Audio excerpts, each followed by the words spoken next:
ये सारा क्वेश्चन हम लोग एसएचएम का फंडामेंटल्स पढ़ चुके हैं 2 क्लास, उसके रिलेटेड क्वेश्चन से हमें सारा क्वेश्चन करना पड़ेगा। लेट अस सी, देखिए पहला क्वेश्चन में क्या दिया है। क्वेश्चन को दूसरा लैंग्वेज में क्या बोलते हैं बताओ? एक्सरसाइज। एक्सरसाइज करने से क्या बनता है? फिजिकल स्टेटस बनता है, वो that is called physical exercise. Question paper को प्रैक्टिस करने से जो एक्सरसाइज होता है वो आपका ब्रेन मसल बढ़ाता है, आपका नॉलेज को थरो करवाता है। खाली सारी चीज समझ जाएंगे और अप्लाई नहीं करेंगे तो भूल जाएंगे। इसलिए हर चीज को खुद से अप्लाई करने का एबिलिटी इसके अंदर, ब्रेन के अंदर डेवलप करने की जरूरत पड़ता है। So you start trying these questions. मैं यहाँ पर सोल्यूशन बना रहा हूँ और आप मैच करते जाओ, आपका आंसर मेरे आंसर के साथ मैच कर रहा है कि नहीं कर रहा है। अगर बाई चांस ऐसा हुआ कि आपका आंसर मेरे आंसर के साथ मैच नहीं कर रहा है, मतलब आपका आंसर गलत है। मेरा भी हो सकता है, मैं मजाक कर रहा हूँ, but then most of the cases your answer will be wrong. मैं बहुत कम मिस्टेक करता हूँ, कभी कभी गलती से मिस्टेक हो जाता है। खैर, तो अभी हम लोग करेंगे क्वेश्चन नंबर 1। क्या दिया है? क्वेश्चन नंबर 1 का सॉल्यूशन क्या दिया है? A particle is executing SHM along x axis. हाँ, अलोंग एक्स एक्सिस कर रहा है, ठीक है, एक्स एक्सिस ये एग्जीक्यूट कर रहा है। It is momentarily at rest at x is equal to 2 and x is equal to 8। जब वो ऑसिलेट कर रहा है, it is momentarily at rest कहां पे?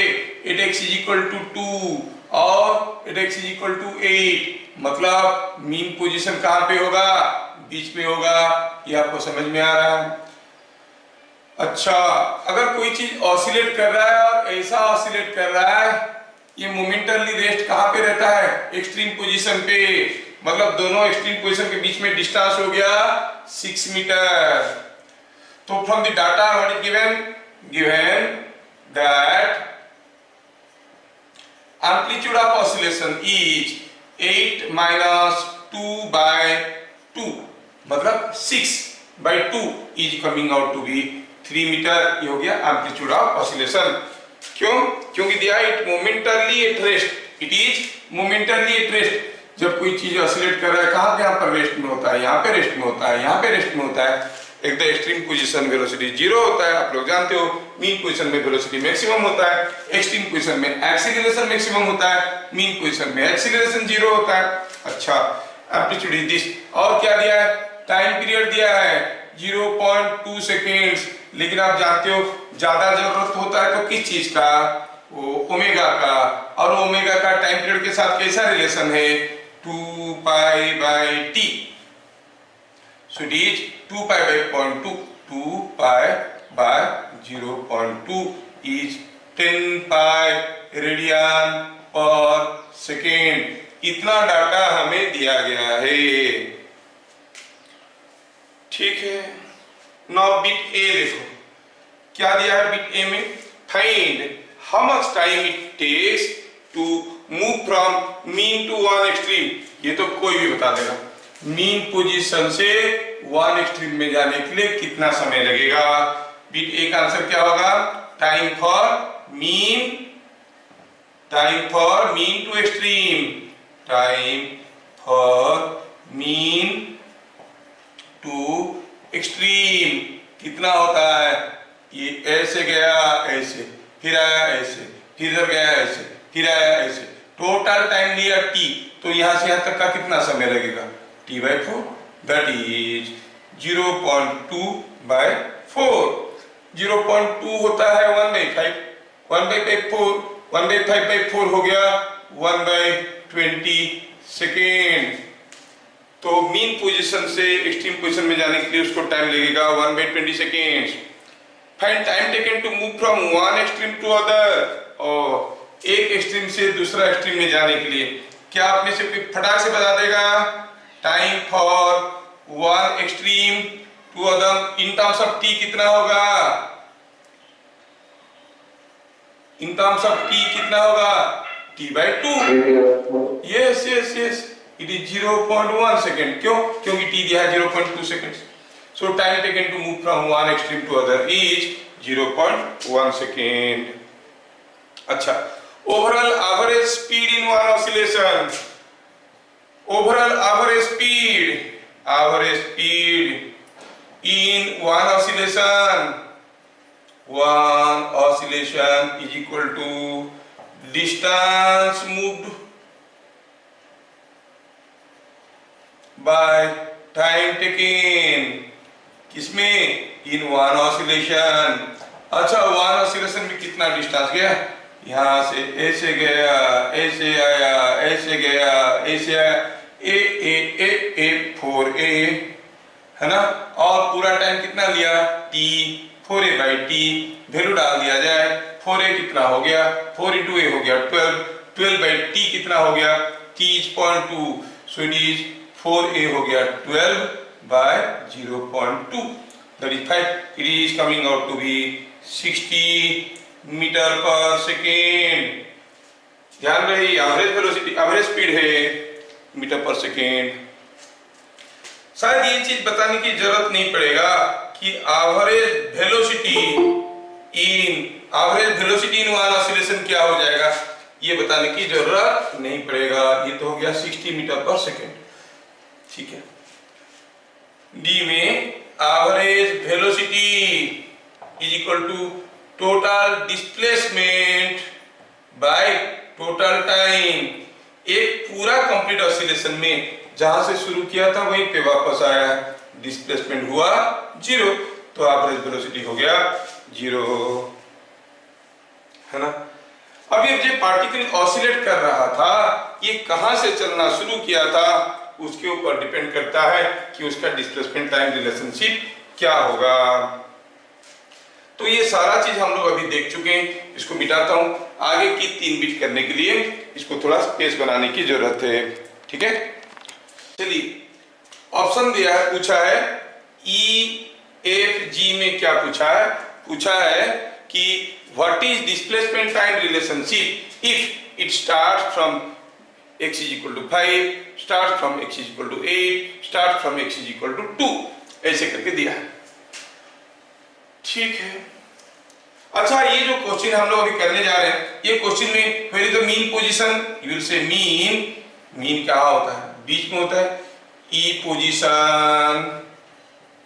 मीन पोजीशन इज 8, यहां से यहां तक हो गया 6, इसका आधा मतलब 3, 2 + 3 हो गया, x is equal to 5 metre, यहाँ पे मीन पोजीशन है।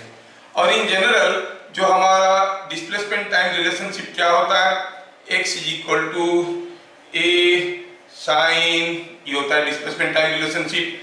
Sir x is equal to क्यों लिखे? कभी y लिखते हैं, कभी x लिखते हैं। अरे it is oscillating along x axis, तो हम x लिख रहा हूँ। अगर मैं यहाँ पर देखता कि पार्टिकल y एक्सिस में ऑसिलेट कर रहा है, तो y लिखता, displacement of the particle along y axis. तो यहाँ पर जो रिलेशन है x is equal to a sin ω_t + φ0, ये रिलेशन में इस फॉर्म में लिखने के लिए हमारा φ0 क्या था? φ0 याद होगा, φ0 was sign inverse of x0/a। x0 क्या था? x0 is value of x at t = 0, और x क्या था? What was x? कोई बताएगा करेक्टली व्हाट वाज x? ये एक्सप्रेशन में x क्या था? Displacement from mean. यस, ये याद रखना बहुत जरूरी है, ये बहुत ही जरूरी है। It is not just displacement from mean. ये चीज हमें समझ में आ गया। अब हम ये इतने डाटा के सहारे सीधा ऑप्शन EFG को सॉल्व करने की कोशिश करेंगे। ऑप्शन E के लिए starting 8 x is equal to 5, starting 8 x is equal to 5 है ना।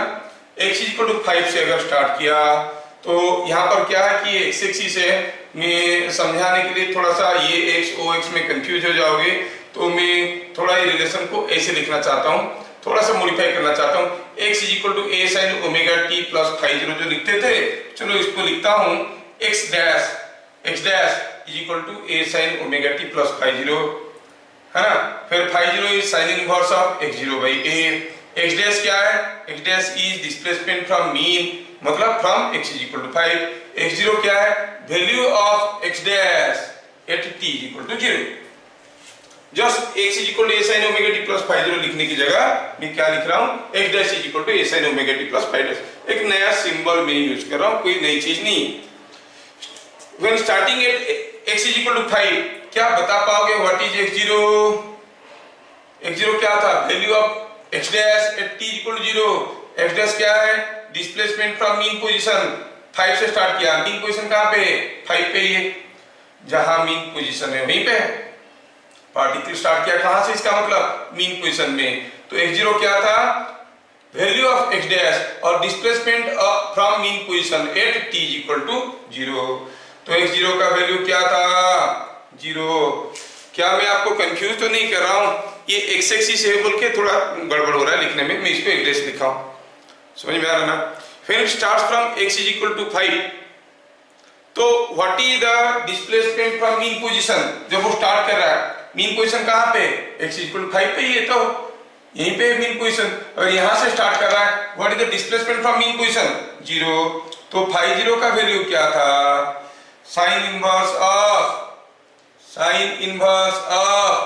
0 and that is equal to 0, है ना? तो रिलेशन क्या मिल जाएगा? डिस्प्लेसमेंट टाइम रिलेशनशिप क्या मिल जाएगा? x dash is equal to a sin omega t। a कितना था? 3 sin ओमेगा कितना था? 10 पाई t प्लस फाइ 0 कितना हुआ? 0। So this is the relation. और ये 3 मीटर में है, इसलिए x डैश को हम लिखेंगे metre. Displacement from mean position in metre. अगर हम बात करें बिट f का, जिसमें कहा गया है स्टार्टिंग कहां से स्टार्ट हो रहा है? 8 x is equal to starting 8 x is equal to 8। तो क्या बता सकते हो आप? x0 कितना होगा? x0 क्या था? Displacement from mean position. x0 कितना था? अगर वो ऐसे स्टार्ट कर रहा है, मीन पोजीशन से कितना दूर पे था? 3। यस। तो क्या फाइ 0 बता सकते हो? Sine inverse of 3/3, it is π/2, है ना? It is π/2। तो आप क्या लिखोगे? लिखोगे कि फाइ 0 मिल गया, तो अभी x डैश का वैल्यू क्या होगा? What is the displacement from mean position at any time t? It is a sin omega t plus phi 0।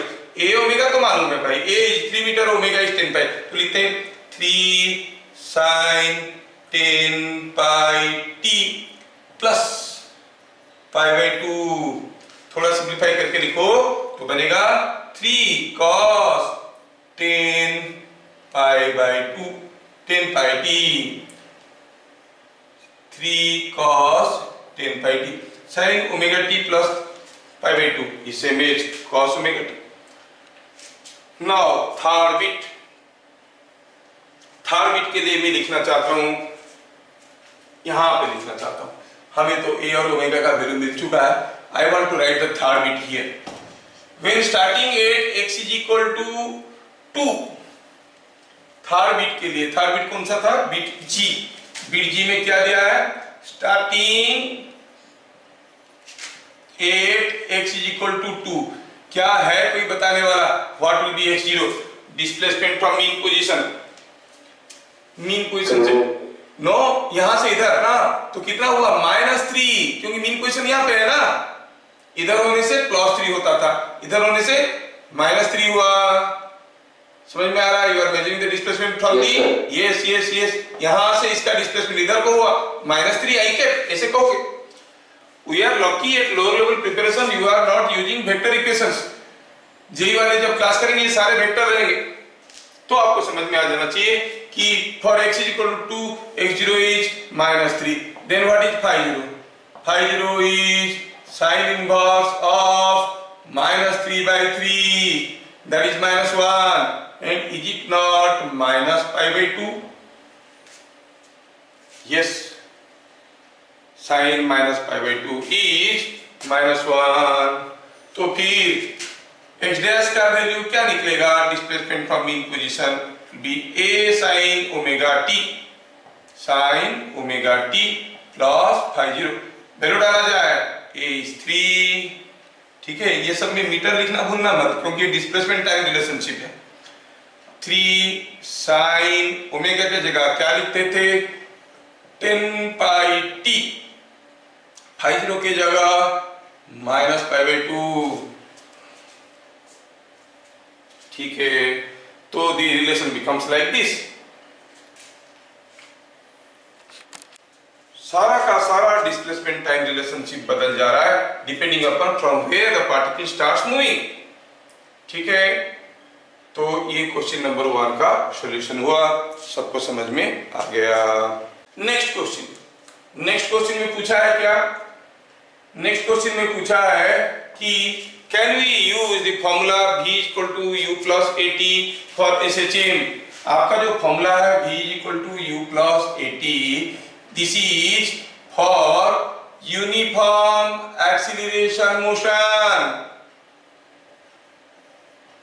है कि नहीं। But in SHM acceleration depends on the value of x, x बदल रहा है, acceleration बदल रहा है ना। So formula can not be applied, ये formula can not be applied, क्यों, क्योंकि यूनिफॉर्म एक्सीलरेशन मोशन नहीं है, यूनिफॉर्म एक्सीलरेशन मोशन नहीं है, ठीक है। Question number 3, next question, A particle in SHM has displacement time relationship, क्या दिया है, थोड़ा क्वेश्चन को देखते देखते फॉर्मूला लिख लेते हैं।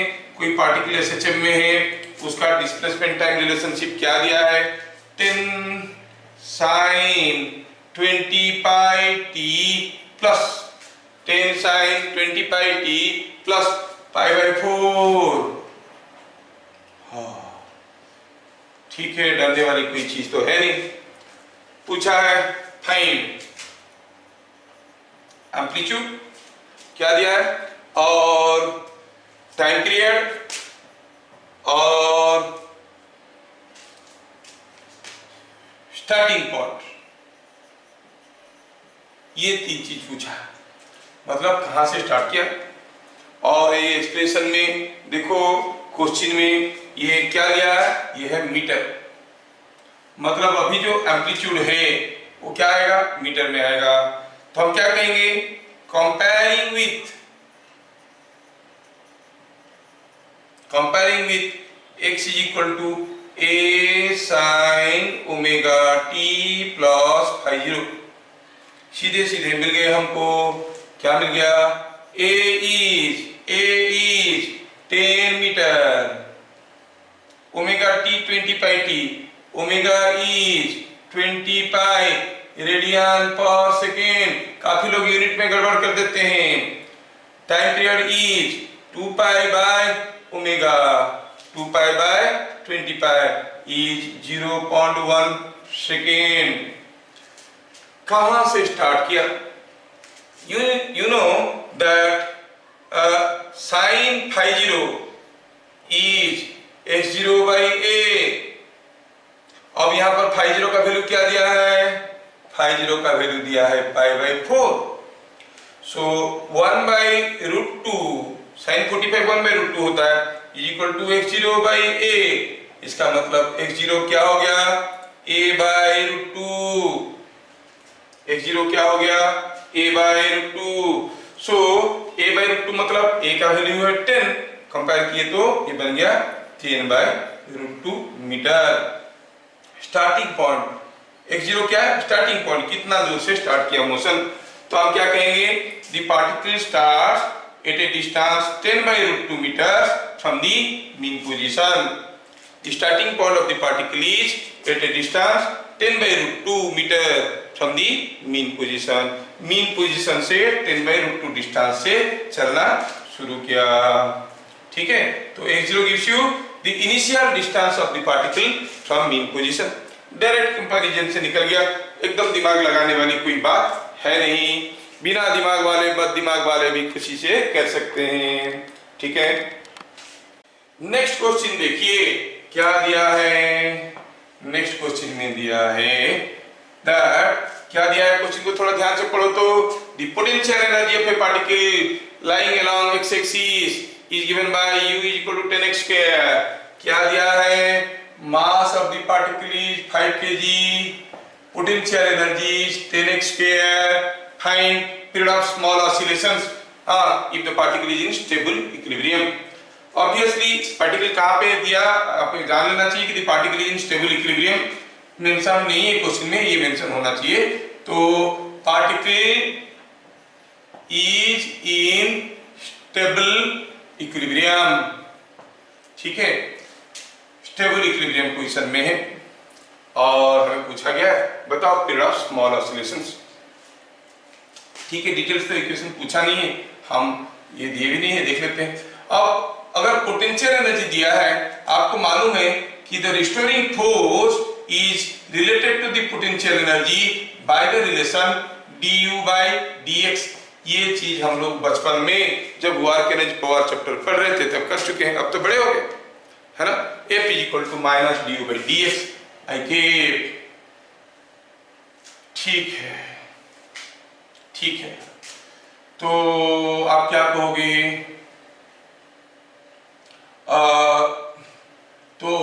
तो क्या है दिखाओ, बताओ बताओ, यहाँ पर फोर्स क्या आएगा, force is coming out to be, करो इसका derivative with respect to x, minus 20x i k, ठीक है, force is along x axis तो आई के रहेगा ही, फोर्स इज लाइक दिस, है ना।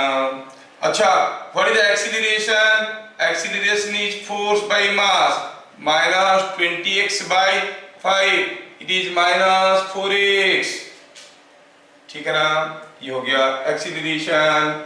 अच्छा अगर ये माइनस 4x हुआ तो हम क्या कहेंगे कि ये आई कैप था, ठीक है, आई कैप क्यों छोड़े, हम कहेंगे कि for SHM acceleration is given by minus omega square x, आपको याद होगा, है ना, acceleration is given by minus omega square x। तो हम क्या कहेंगे, कंपेयरिंग, क्या मिल गया, omega square is equal to, यहाँ पर a equal to minus 4x, यहाँ पर माइनस ओमेगा स्क्वायर x, मतलब omega square is equal to 4 और omega is 2 radian per second. तो फिर टाइम पीरियड क्या हो जाएगा, 2 pi by omega is pi seconds. So time period of oscillation is pi seconds. क्या चीजें सबको समझ में आया,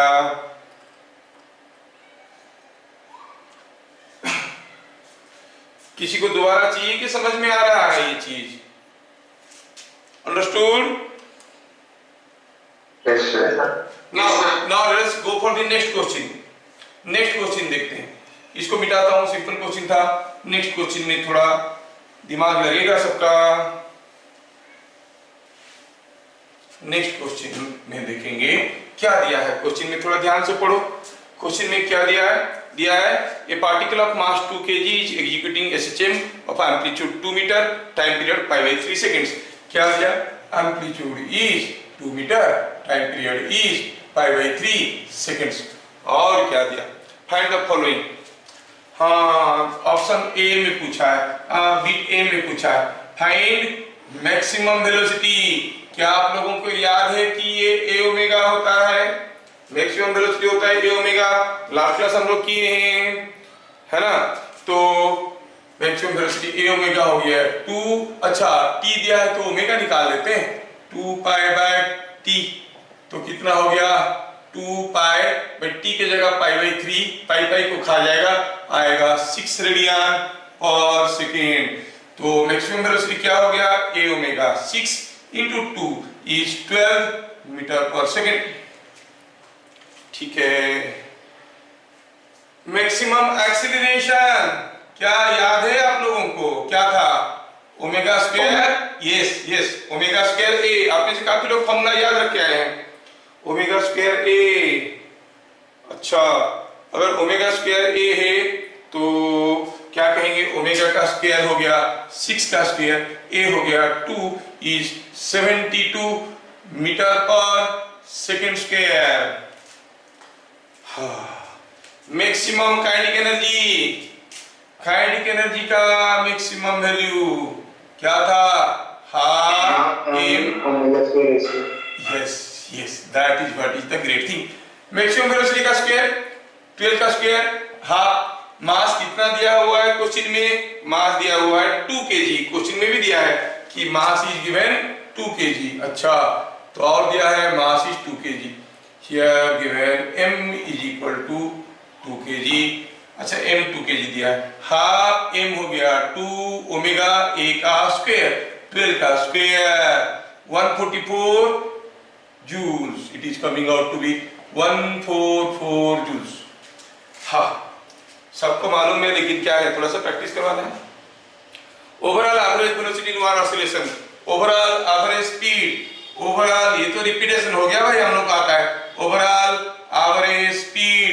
कोई बताएगा फॉर्मूला क्या होता है? आपको क्यों बताऊं मैं, जबकि मैं पहले से बता चुका हूं। It is 4a/t, 4 into a हो गया 2/t is pi/3 is coming out to be 18/pi metre पर सेकेंड।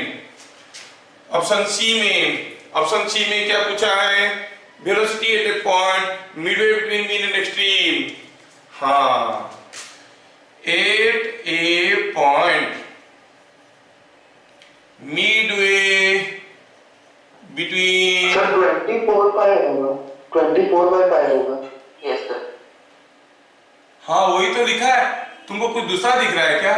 अच्छा, ये ऑनलाइन में थोड़ा उल्टा पुल्टा दिखता है। 24 नहीं दिख रहा है सबको? दिख रहा है सबको 24? Yes sir. देखा, उसको yes, नहीं दिख, उसको कुछ दूसरा दिख रहा था। At a point midway between mean and extreme.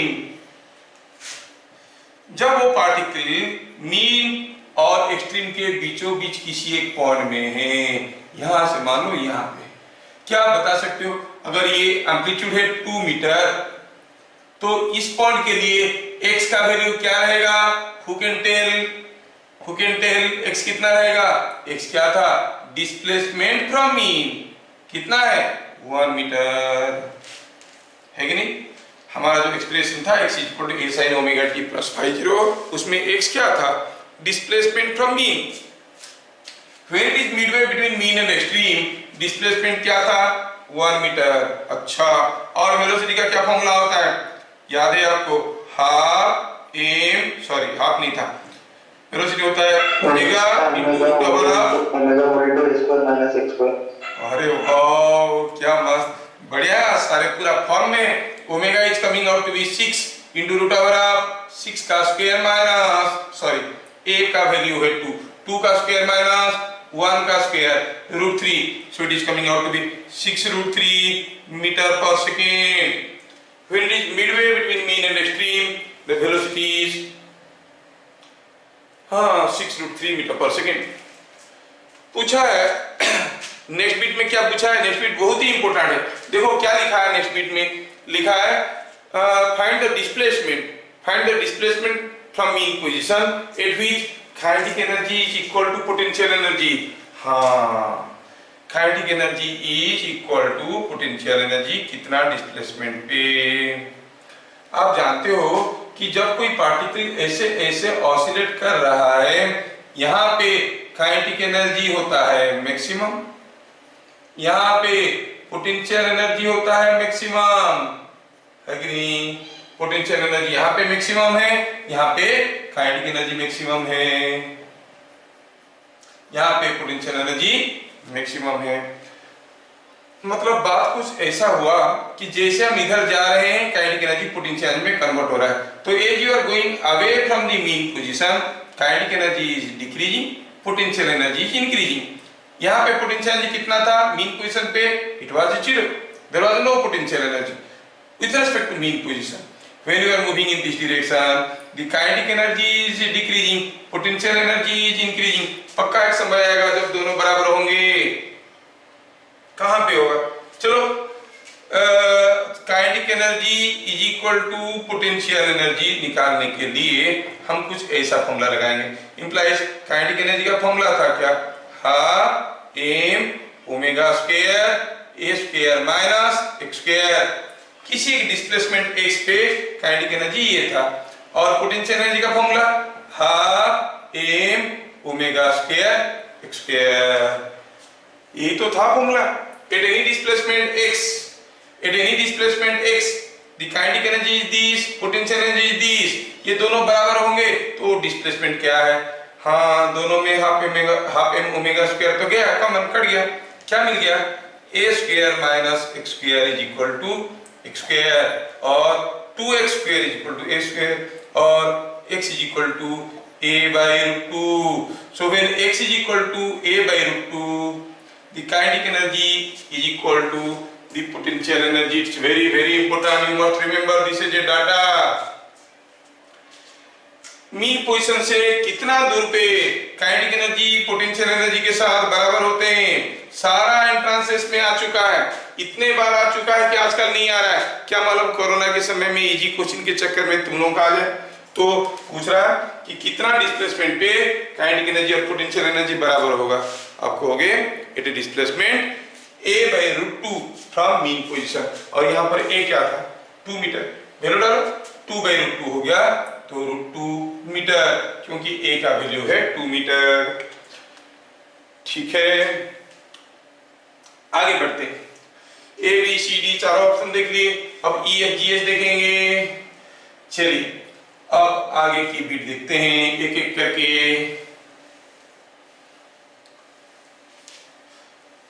Now option number ई पूछा है। ई में क्या पूछा है? ऑप्शन ई में find the force on the particle at a displacement 1.5 metre from the extreme. थोड़ा क्वेश्चन को ध्यान से पढ़ना। पार्टिकल ऑसिलेट कर रहा था, कैसे? ऐसे, ठीक है, ऐसे ऑसिलेट कर रहा था। पार्टिकल का मास कितना दिया है? मास दिया है 2 kg। बोल रहा है कि जब वो एक्सट्रीम से 1.5 मीटर दूरी पे है, he is at a distance 1.5 metre from the extreme position. ये पूरा डिस्टेंस कितना था? एम्पलीट्यूड कितना था? 2 मीटर। ध्यान से देखो क्वेश्चन में क्या दिया है। दिया है कि जब वो एक्सट्रीम से 1.5 मीटर दूरी पे था तब उसके ऊपर क्या फोर्स आ रहा था। अच्छा, so when it is at a distance 1.5 metre from extreme, क्या है कोई पहलमान? x का वैल्यू बताएगा।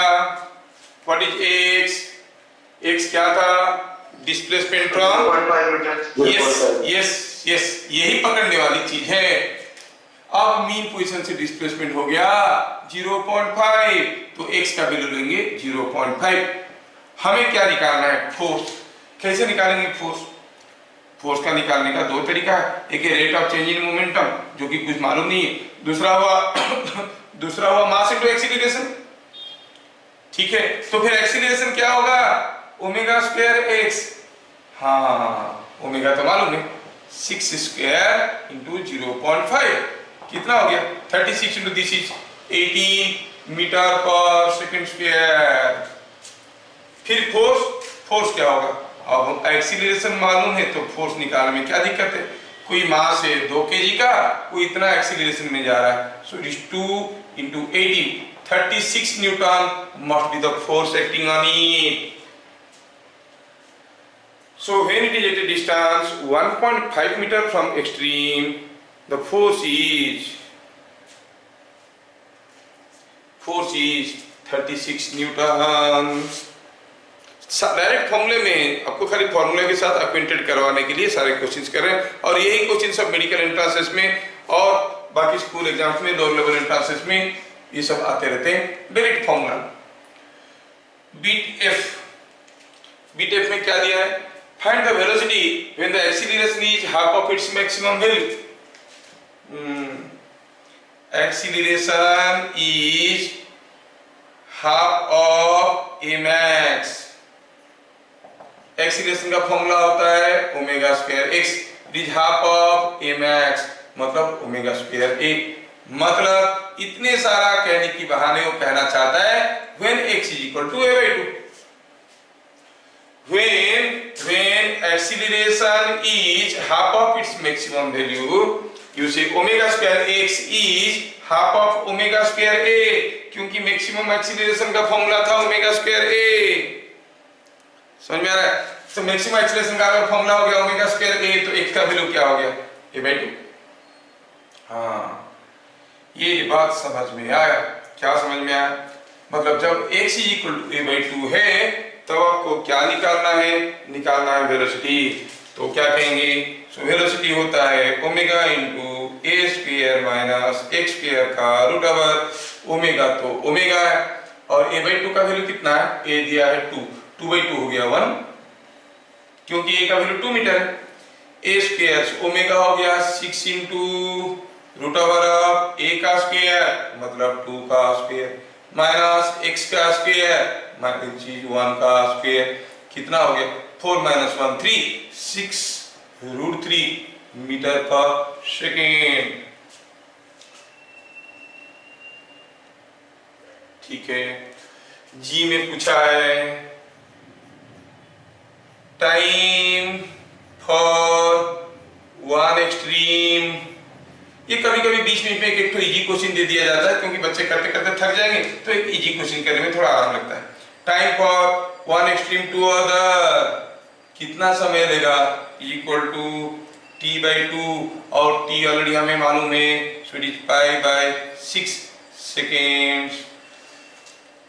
तो एक एक्सट्रीम से दूसरा एक्सट्रीम जाने के लिए कितना समय लगेगा? ऑप्शन जी देखो, बहुत सिंपल है। ठीक है, नाउ द नेक्स्ट बीट क्या पूछ रहा है? इसमें पूछ रहा है while moving from mean to extreme. ध्यान से देखो क्या पूछा है क्वेश्चन में। Ratio of time taken, JEE में आ चुका है। इसमें पूछा है ratio of time taken to move over first half to that of second half while moving from mean to extreme position. Mean से एक्सट्रीम जाते वक्त, मीन से एक्सट्रीम जाते वक्त पहला आधा डिस्टेंस का टाइम, आधा डिस्टेंस का टाइम से इट इज t1, दूसरा आधा डिस्टेंस का टाइम से इट इज t2। रेशियो क्या है? जेई में क्या आया था? बस इतना पूछा था, t1/t2 is more than 1, less than 1 और इक्वल टू 1। और आपको मालूम है पहला आधा डिस्टेंस जाने के लिए टाइम t1 लगा, दूसरा आधा डिस्टेंस जाने के लिए टाइम t2। तो बताओ t1/t2 इज मोर देन 1 और लेस देन 1 और इक्वल टू 1? यस, क्योंकि यहाँ पर स्पीड उसका बहुत ज्यादा था, स्विंग करके निकल गया होगा, बट इधर आते आते तो स्लो हो गया था ना, उतना ही डिस्टेंस जाने के लिए ज्यादा समय लिया होगा। t2 is more than t1। ये जेई का क्वेश्चन है, लेकिन मैं यहाँ पर आपको कुछ दूसरा पूछा हूँ। कौन बड़ा है कौन छोटा है बाद में, हमें बताओ t1/t2 क्या है? पूछा क्या है? पूछा है टू फाइंड t1/t2, ये रेशियो पूछा है। और जो भी आंसर आएगा आपको उसको याद रखना है, क्योंकि आगे आगे इंपोर्टेंट क्वेश्चन ऐसे आते हैं। आजकल हाइब्रिड क्वेश्चन आते हैं। हाइब्रिड क्वेश्चन मतलब क्या हुआ है कि पहले जमाने में क्या क्वेश्चन आता था, जो फंडामेंटल्स रहते थे, जो कॉन्सेप्ट्स रहते थे, उसके ऊपर क्वेश्चन आता था। ढेर सारे वैरायटी के क्वेश्चन आते थे, directly you have to apply the fundamental and concept. लेकिन ये कोचिंग का जमाना आने के बाद क्या हुआ, बच्चों को वो सब क्वेश्चन रगड़ा दिया गया। रगड़ने के बाद सारे रट लिए, उसके बाद देखेंगे तो कुछ भी डाल दो, लोग कर लेते हैं। फिर वो क्या करते हैं, कुछ कॉमन क्वेश्चन मिल गया उन लोगों को। There are many common question जो कि सारे बुक में मिलेंगे। उस कॉमन क्वेश्चन का जो आंसर निकला उसको ही फॉर्मूला के तौर पे लेके दूसरा क्वेश्चन देने लगे। मतलब बच्चे इतना प्रैक्टिस किए हैं कि इसका आंसर क्या होगा उनको मालूम है, वो डाल के सीधा कर लेते हैं। जैसे वो पूछेंगे कि बताओ कि कोई एक स्फीयर यहाँ पे रखा था, यहाँ पर एक ब्लॉक रखा था, ब्लॉक फिसलने लगा, मैं जेई वालों के लिए बोल रहा हूँ, ब्लॉक फिसलने लगा, एक सर्टेन हाइट स्फीयर का रेडियस r है, सर्टेन हाइट, ये ब्लॉक इसको छोड़ के भाग गया, बताओ हाइट कितना है? तो आपको याद रखना पड़ेगा कि ये आंसर होता था cos थीटा इज 2/3, तो ये हो गया 2r/3, ये प्लस r, हाइट हो गया 5r/3। ऐसे करके एक क्वेश्चन का आंसर को आपको याद रखना पड़ेगा, ठीक है ना। So these are all typical numericals, typical फॉर्मूले। उसको आप थ्योरम की तरह याद रखो या कुछ भी याद रखो, लेकिन याद रखना जरूरी है अगर आगे बढ़ना चाहते हो। T1/T2 चाहिए। चलो मैं इस पॉइंट को नाम देता हूं A, इस पॉइंट को नाम देता हूं B, इस पॉइंट को नाम देता हूं C। For A to B motion displacement क्या है? A to B मतलब A से स्टार्ट हुआ है, फॉर्मूला क्या होगा? A sin omega t। हमें A ओमेगा सब कुछ मालूम है, ठीक है।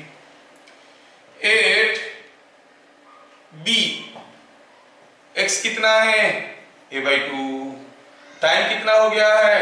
T1, है ना? यहां से यहां तक जाने में टाइम कितना हो गया? T1। डिस्प्लेसमेंट कितना हुआ? A/2।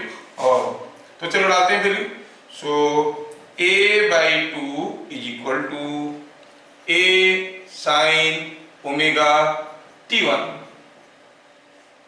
कैपिटल लिखने से थोड़ा कंफ्यूजन होता है, स्मॉल लिखते हैं, हाँ स्मॉल लिखते हैं तो there will be no confusion, क्योंकि टाइम पीरियड के साथ कंफ्यूजन होता है। Time is T1। हाँ तो क्या मिला मेरे भाई?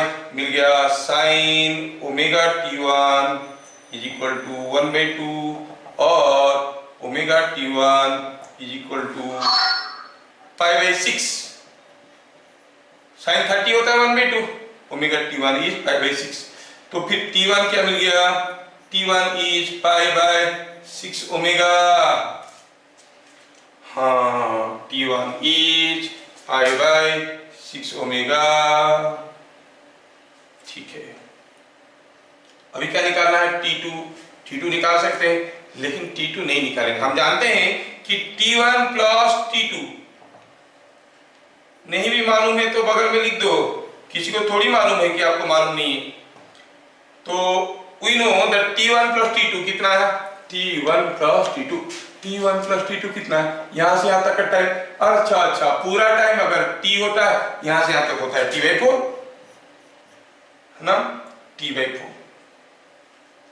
अच्छा T/4 मैं थोड़ा इसको T के टर्म पे लिखना चाहता हूं, क्योंकि ओमेगा इज 2π/T।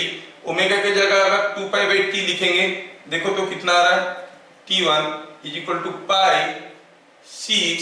ओमेगा की जगह लिखेंगे 2π/T। T ऊपर गया, T/12 आ गया, सो इट इज कमिंग T/12 और ये हो गया T/4। T1 इज T/12 तो T2 क्या मिल गया? T/4 minus T/12 is equal to, ध्यान से देखो, T/4 is 3T/12 minus T/12 is 2T/12 is T/6। T2 is much more, T1 is very small, है ना? तो क्या कंक्लूजन मिल गया? कंक्लूजन मिल गया कि T1 is T/12, T2 is T/6, ratio is 1/2। यहां से यहां तक जाने के लिए जितना समय लगेगा, यहां से यहां तक जाने के लिए डबल समय लगेगा। यहां से यहां तक जाने के लिए डबल समय लगेगा। देख लो, सीधे इसके ऊपर डायरेक्ट क्वेश्चंस आएंगे। जो लोग एंट्रेंस के लिए सोच रहे हो वो क्या पूछेंगे मालूम है आपको? कहेंगे कि पार्टिकल ऑसिलेट कर रहा था, ये मिड पॉइंट B से C तक जाने के लिए 2 सेकंड लगा, बताओ टाइम पीरियड क्या है? पर यहां से यहां तक जाने के लिए 2 सेकंड लगा, तो यहां से यहां तक आने के लिए कितना समय लगा होगा? 1 सेकंड। तो यहां से यहां तक हो गया 3 सेकंड, टाइम पीरियड हो गया 12 सेकंड्स। आपको ऐसे करके चीजों को याद रखना पड़ेगा। मतलब this will be used in entrances as a formula. आपको मतलब जब बेसिक पहला क्वेश्चन आया था कि T1 बड़ा है कि T2 बड़ा है। अब बड़ा सिंघाड़ा छोड़ो, कहां तक पहुंचा दिया देखो। अब क्वेश्चन डायरेक्टली आ जाते हैं, आपको याद रखना पड़ेगा कि T1/T2 इज 1/2। ठीक है, क्या मैं सबको समझा पा रहा हूं? Yes sir. हाँ, कोई दिक्कत नहीं, कोई मुश्किल नहीं। अभी will go for the next question. Question में दिया है इन द फिगर शोन, कोई एक ब्लॉक रखा है, ऐसे स्लैब है, स्लैब के ऊपर एक ब्लॉक रखा है और बोला है कि ऑसिलेट करेगा एसएचएम में। वर्टिकल एसएचएम होगा और हॉरिजॉन्टल एसएचएम होगा, ऐसे ऑसिलेट करेगा। पहला क्वेश्चन में पूछा है कि find the maximum amplitude of oscillation. क्या दिया है? दिया है कि angular frequency is equal to omega.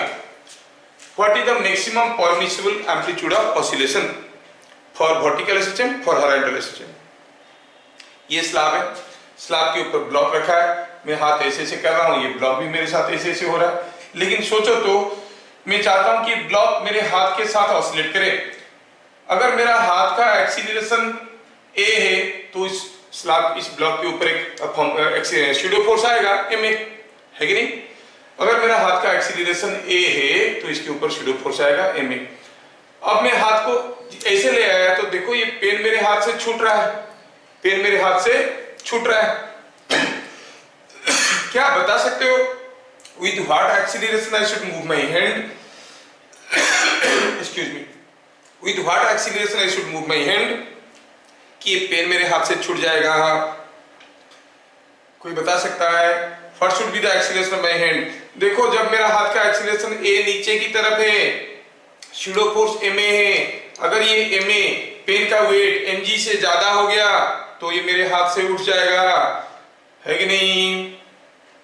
तो मैं अगर हाथ का एक्सीलरेशन नीचे की तरफ g या g से ज्यादा कर लेता हूं तो देखो क्या हो रहा है, देखो ना, this is what was inertia of rest.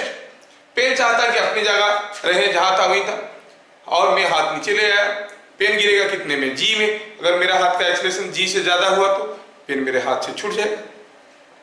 तो हम क्या कहेंगे? For oscillating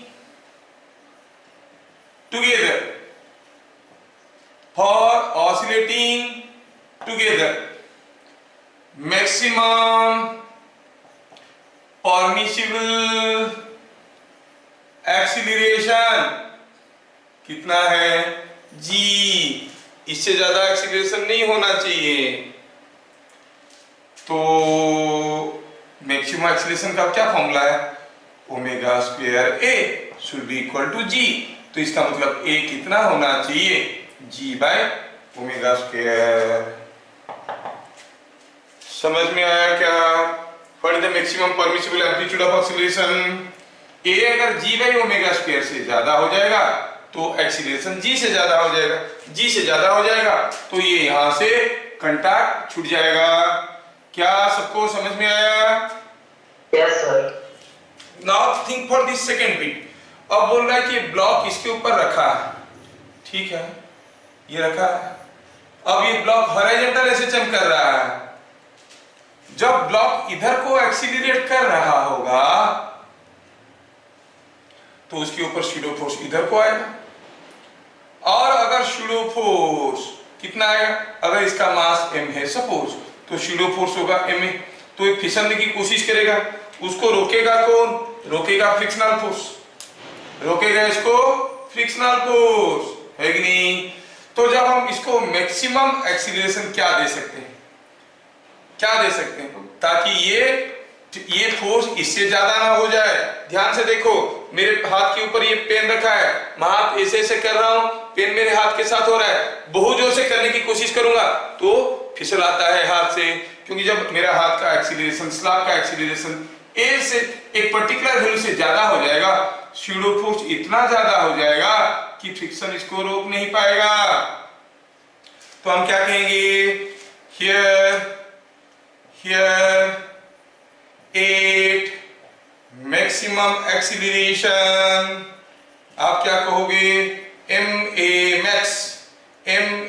max is equal to कितना? फ्रिक्शनल फोर्स का मैक्सिमम वैल्यू। और फ्रिक्शनल फोर्स का मैक्सिमम वैल्यू क्या होता है? म्यू mg, ठीक है। ma max क्या होता है?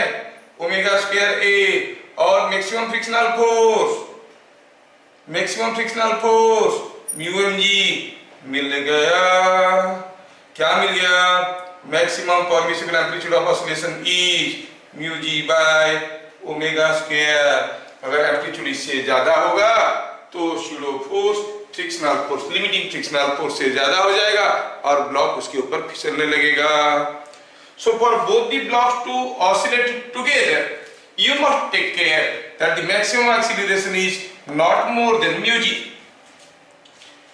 समझ में आ गया क्या? Yes, sir. नेक्स्ट क्वेश्चन में एक पार्टिकल इन SHM क्या दिया हैज वेलोसिटी 3 मीटर पर second at a displacement 4 metre from mean position and 4 metre पर second at a displacement 3 metre from mean position. ऐसा कोई एक पार्टिकल ऑसिलेट कर रहा है, बोला मीन पोजीशन से 4 मीटर दूरी पे उसका वेलोसिटी कितना था 3 मीटर पर सेकेंड। ठीक है, मीन पोजीशन से 3 मीटर दूरी पे, ये 3 मीटर दूरी पे कितना था उसका वेलोसिटी, इसका वेलोसिटी था 4 मीटर पर सेकेंड। ठीक है, फाइंड मैक्सिमम वेलोसिटी। 3 मीटर दूरी पे 4 मीटर पर सेकेंड, 4 मीटर दूरी पे 3 मीटर पर सेकेंड, पूछा है मैक्सिमम वेलोसिटी बताओ। Okay, let velocity at any displacement x कितना है, फॉर्मूला क्या है इसका, v omega into root over of a square minus x square. थोड़ा मारपीट करते हैं इसके साथ, इसको ऐसे लिखते हैं v square is equal to omega square into a square minus x square. At x is equal to 4 metre, velocity is 3 metre पर सेकेंड, मतलब v की जगह 3 डालो, 9 is equal to omega square into a square minus 4, हाँ x square, sorry x square मतलब 16, x हो गया 4 तो हो गया 16, correct. Okay, equation number 1। 8 x is equal to 3 metre, velocity क्या था 4 मीटर पर सेकेंड, तो डालो v की जगह 4 हो गया 16 is equal to omega square into a square minus 9, equation number 2। Just divide what you find 9 by 16 is equal to a square minus 16 by a square minus 9, है ना। थोड़ा सिंप्लीफाई करें तो मिल गया 9a square minus 81 is equal to 16a square minus 256।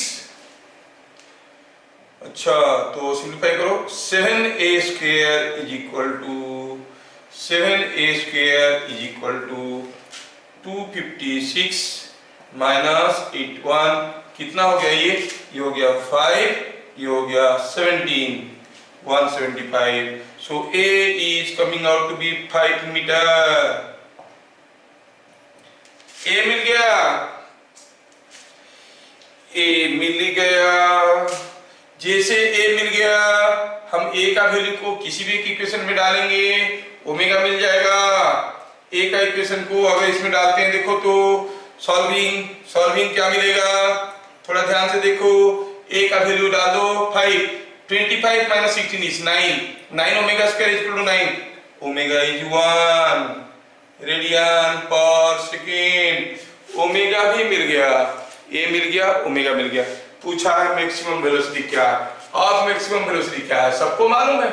Maximum velocity होता है ए omega, कितना है वो, a omega, a is 5, omega is 1, so it is 5 metre पर second. So the maximum velocity is coming out to be 5 metre पर second. ठीक है, very good.